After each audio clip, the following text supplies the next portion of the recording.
Chapter 11. Bearing the French. City of Winchester, May 1756. On a rise at Winchester's northern outskirts, Colonel Washington is overseeing construction of the Virginia Regiment's new headquarters. When finished, Fort Loudon will boast 4 diamond-shaped strongholds he intends to fortify with no less than 24 cannons. To his disappointment, the project is taking longer than planned, but this is not his biggest complaint. No, his biggest complaint is what he refers to as the obstinacy and so-called dastardliness of the local Scottish and Irish settlers, each a thorn budding his disdain for Winchester, often referring to it now as a vile post. One can only assume William's refusal contributed to his frustration. Despite his personal feelings, he remains focused on sharpening his regiment, shaping it into the finest provincial army in the colonies, the key element of which is his rigorous enforcement of discipline. As such, transgressions are dealt with swiftly and harshly, the punishment often coming in the form of lashes. However, for more serious offenses such as desertion, Washington shows no forgiveness. Those offenders are simply hung before their fellow soldiers, an example for all to see. During this time, Washington also becomes a student of war, reading numerous British Army training manuals and military treaties penned by Roman General Julius Caesar. Coupling this knowledge with his experience in the field, he is developing a detailed guideline for frontier warfare. The regiment being new, he is also organizing their equipment and supplies, as well as designing their new uniforms, all while striving to keep the frontier safe for Virginians. Despite his efforts, the frontier continues to be ravaged by marauders. Further complicating matters is the fact he has lost a third of his troops in the last 18 months, his retention problem stemming from the poor regimental pay, which compared to British regimental standards is inadequate at best, and these issues are deteriorating his relationship with Lieutenant Governor Dinwiddie. The Alban Farm, Spring, 1756. A writer hands William a letter, then rides away. He sees it is from his sister-in-law Jane in Pennsylvania. Standing alone in the middle of the barnyard under the warm spring sun, he breaks the seal and unfolds it. Dearest William, forgive me for being the bearer of unwelcome news, especially considering we have never had the pleasure of meeting. However, I know how close you and your brother were, as he spoke of you fondly and often. It is my belief you were his biggest hero. For this reason, if for no other, I felt compelled to share this news with you, no matter how dreadful.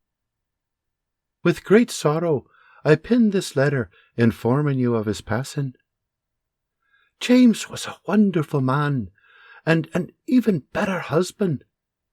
His absence leaving a void in my heart that will never again be filled. Please accept my deepest condolences, as I have little doubt your heart is now breaking. You will be pleased to know he was laid to rest alongside your Uncle James, and the service was attended by many. Again, my deepest condolences, Jane Alban. James's death is an unexpected blow, especially since he was only 47 years old. William's hand falls to his side as he thinks back to Ireland and the old family farm. Memories of his parents, uncles, aunts, grandparents, and siblings float past his eye like dandelions on a breeze. Despite his sorrow, he cracks a puckered smile as a tear slowly rolls down his nose to his lips. They are all gone now, alive only in his stories and his heart. He is the last Irish-born Alban still alive. His smile starts to fade, but then it occurs to him how fortunate he is, and his smile quickly returns. Recognizing he, Mary, and their sons are the last remaining Albans, he feels a heavy load. Since neither his brother nor his uncle ever had children, the very survival of his bloodline and the future of his family name now rests solely in his hands. After his death, James's widow, Jane, remains in West Marlborough in the home built by William and Uncle James Jr. She passes away just 3 years later at the age of 55. Sadly, after leaving that home in 1728, William and the other 3 Albans never set eyes on each other again, their only contact coming in the form of a handful of letters. The Alban Farm, 4 miles west of Winchester, 1 month later, an early spring morning, 1756. John, now 16, is taking his 11-year-old brother Robert bird and small game hunting.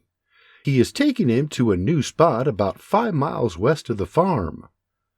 Before heading out, they stop by their mother's vegetable garden where their father is busy turning the soil, and John asks, "Da, Robert and I are going hunting. Would you like to come?" William straightens himself, removes his broad brim, and wipes his brow. "I'd love to, young squire, but I promised your ma I'd help with this here garden. You lads go ahead." "Are you sure?" "Aye, but maybe I can meet up with you after we're finished. Where are you headed?" "Out around Indian Hollow and Hogue Creek." "All right then. Happy hunting, lads, and be safe."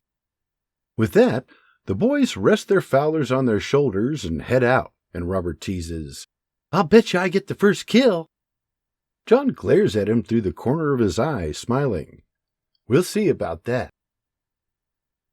Indian Hollow, near Hogue Creek, west of the Alban Farm, 4 hours later.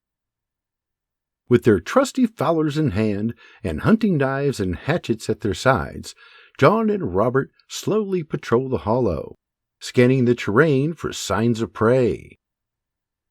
Although not sweltering hot, with the noon sun beating down on them, they are tired, sweaty, and empty-handed. Aside from the occasional scampering squirrel, they have yet to see any signs of game. But this is hunting, so onward they go, hiking, stopping, looking, and hiking some more. Their movement leads them down to Hogue Creek, and still no sight of game. The lack of game strikes the brothers as odd, but the most vivid oddity is how unusually quiet it is, especially at this time of day. Not thinking too much into it, they hike deeper into the frontier, west of Hogue Creek, to an area known for its heavy activity. Slowly and quietly, they methodically work their way over the terrain, scanning for game. Back at the Alban Farm, William and Mary are working in the garden while Junior keeps an eye on his 3-year-old brother who is playing nearby. They are hoeing weeds when a 3-man patrol from the Virginia Regiment rides up. One of the soldiers calls out, "Mr. Alban!" "Aye, how can I help you, gents?" "Actually, Mr. Marquis, sir, Colonel Washington sent us out here to warn you." "Warn me? About what?" "Sir, our patrols have spotted French scouts snooping about west of here," the sergeant replies. William removes his broad brim and wipes his brow. "French scouts, you say?" "As reported by our patrols, sir. Have you witnessed any unusual activity in the area?" "Nay, but I'll keep an eye out. Thank you, gents. And tell your colonel he has me appreciation." The sergeant tips his hat. "I will, Mr. Marquis, sir. You have me word. Good day to you both." As William watches them ride away, he remembers his boys are hunting near Indian Hollow. When they are out of sight, he turns to Mary. "Mare, take the lads into the cabin and lock it down until I return. I have to go." "Go? Go where?" "To check on John and Robert. Junior, take your brother inside. he says, running towards the cabin. Inside, he throws on his buckskins, grabs his hatchet, Senior's knife, and Martha, and heads back out to the yard. From JJ's back, he calls to Mary. "I'll be back as soon as I'm able. If I'm no back by nightfall, take the boys to the Cochranes.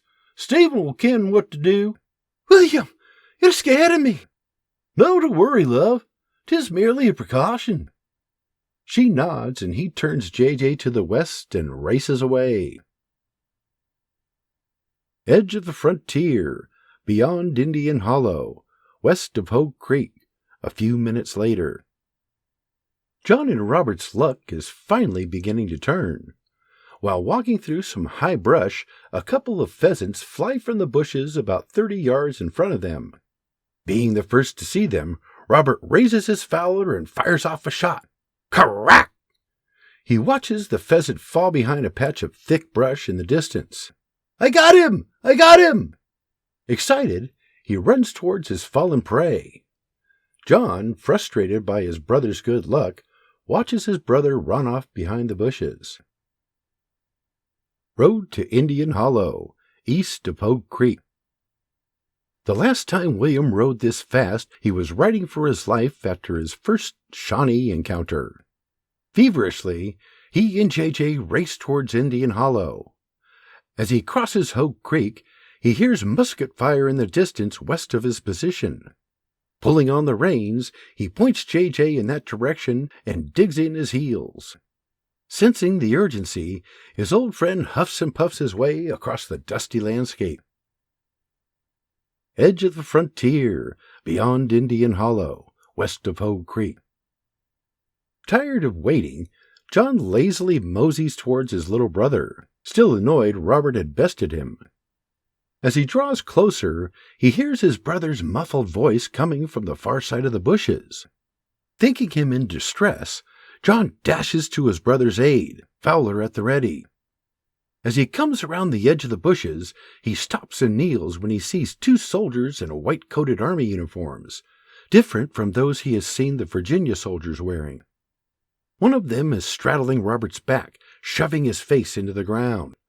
To their right, another soldier stands holding his musket barrel butt resting on the ground. He is smiling and laughing, delighted by the prize they have captured. Having seen enough, John stands, takes in a breath, and brings his barrel to bear. Releasing his breath, he squeezes the trigger. Chop-pow! The shot striking the soldier atop his little brother, exploding his head like a melon dropped from a tree. The shot striking with such great force, millions of tiny, wet, bloody shards of debris fly into the other soldier's eyes. John drops his fowler and charges their position. Reaching for his waist, he pulls the hatchet from his belt, draws it back, and hurls it at the other Frenchman who is struggling to wipe the debris from his eyes.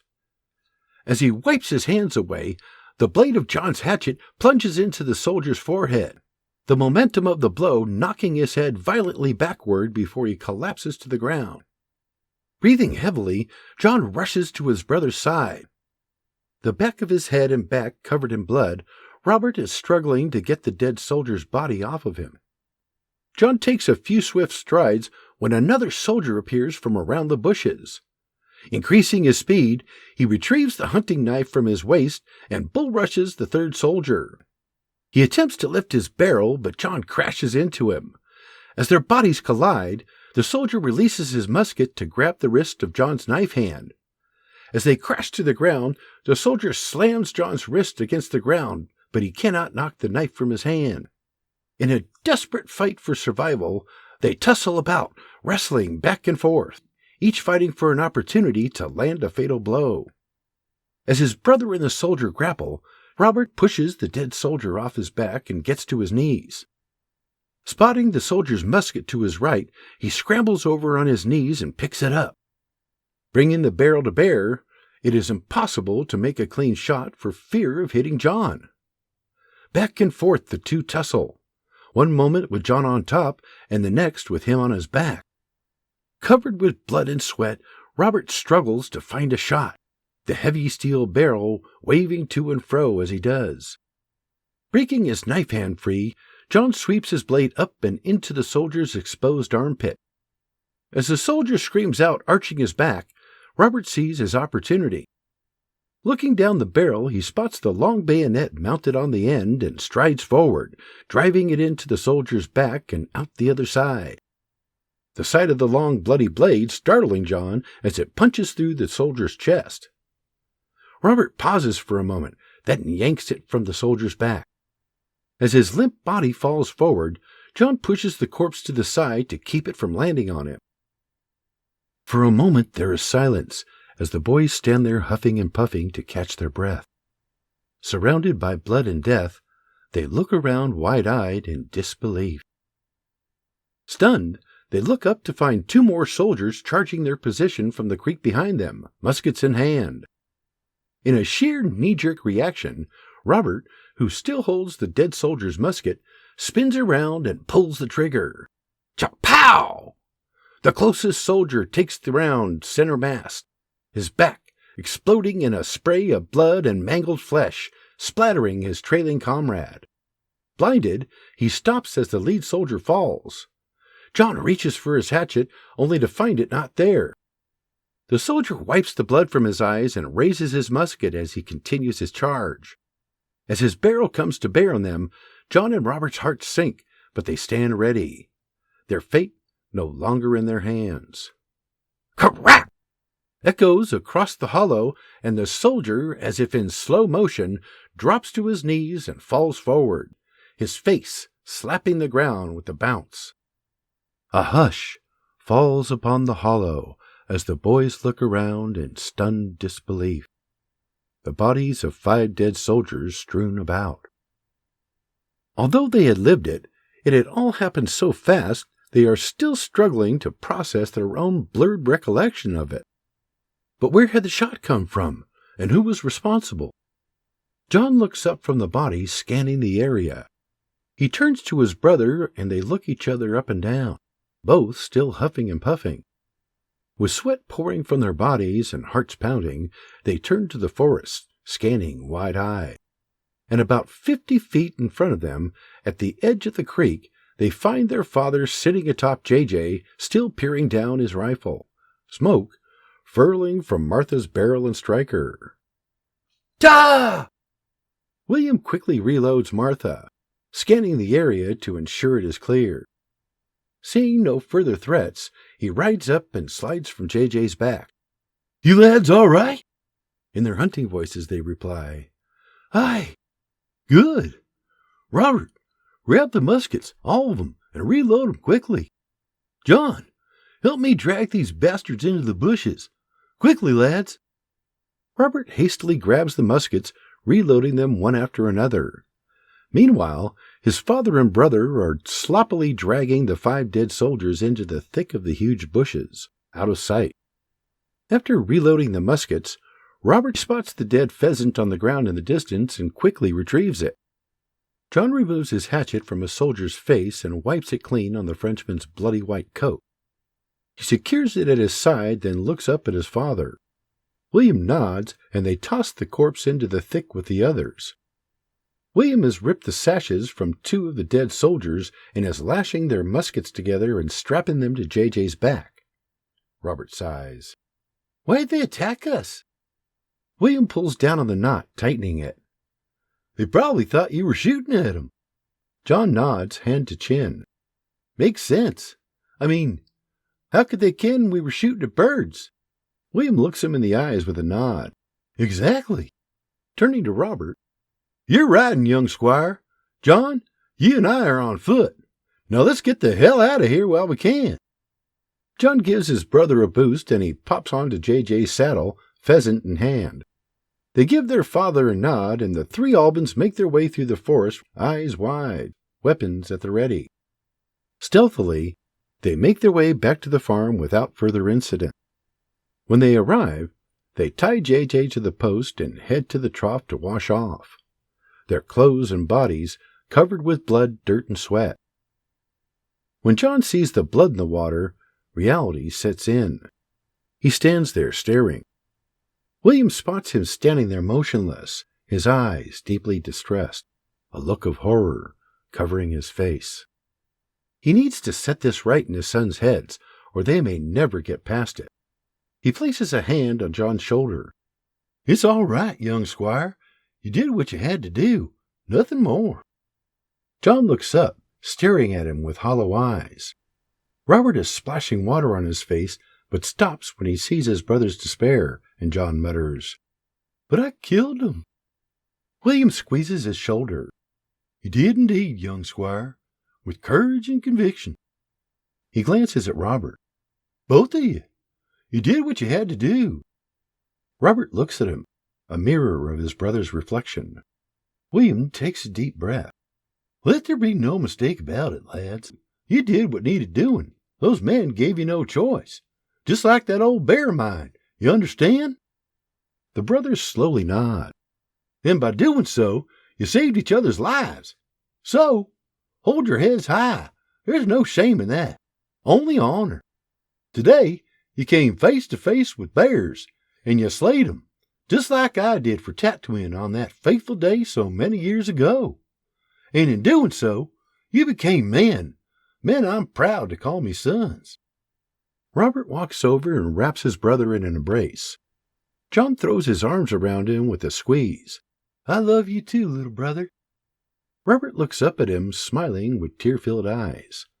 John smiles back. "Da's right. We did what we had to do. And as I live and breathe, I'll do it again if that's what it takes." Robert nods.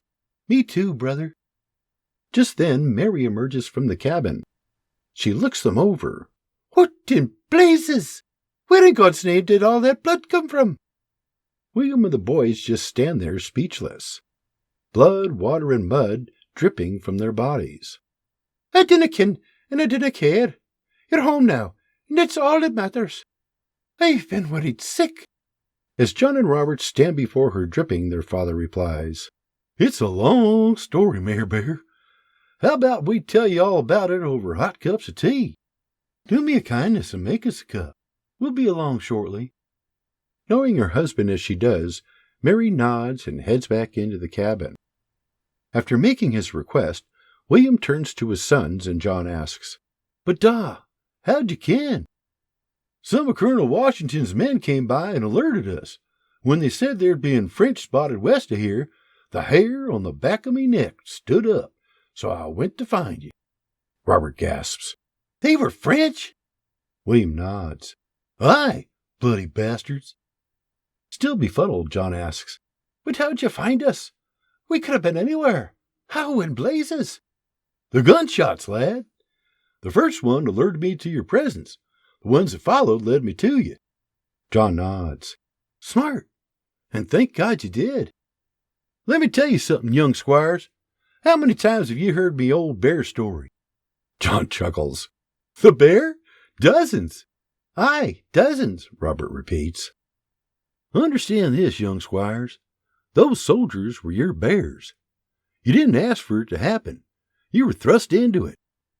Like I've told you, sometimes you find yourselves in moments when you didn't have a choice nor time to think.